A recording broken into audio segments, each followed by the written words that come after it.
something else that came up that's come up more and more lately.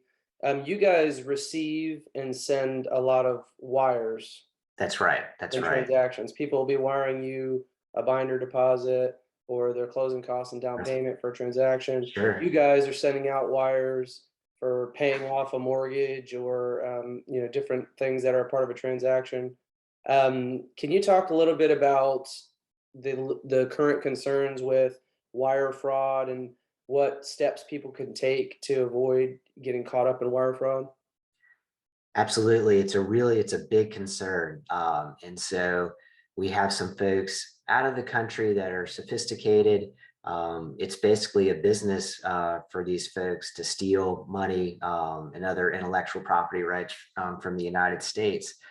So what they've been able to do is tap into somebody's email, and they can create emails that look very legitimate, and send an email to a soon-to-be new homeowner instructing them to wire the funds to an account that's offshore.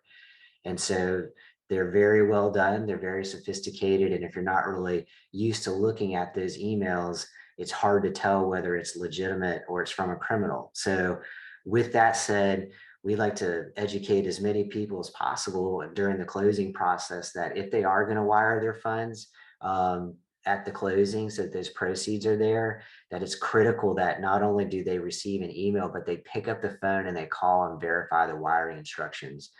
No one should ever wire funds anywhere, whether it's a real estate transaction or any other transaction, just by receiving an email.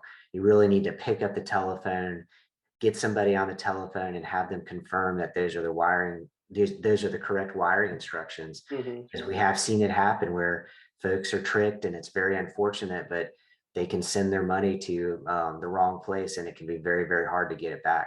Yeah. Yeah, and I've heard, I've never been a part of one of those horror stories, thankfully. But I It's a have horror heard about story, them, and it's yeah, that could be really, people showing up to a closing. All right, now we just need your closing funds, right? and then what? We already wired it, and Yeah. It's yeah, really sad. It's unfortunate because I don't really see that the government, the FBI, stepping in and really taking much of an effort to resolve it. Because even though it's widespread, it's across the country, it's millions and millions of dollars, but each separate instance is not. I mean, it's a lot of money. Like someone losing $25,000 is a lot of money, but each separate instance is really not big enough, in my opinion, for it to really get on the FBI's radar screen to really step in and make it go away. So this is the best way to deal with it. Like on this show, and our discussion is to educate as many people as possible that, hey, again, no matter what you're doing, whether it's a real estate transaction or you're sending money to your brokerage account, pick up the phone and just call, hey, I just want to verify these wiring instructions.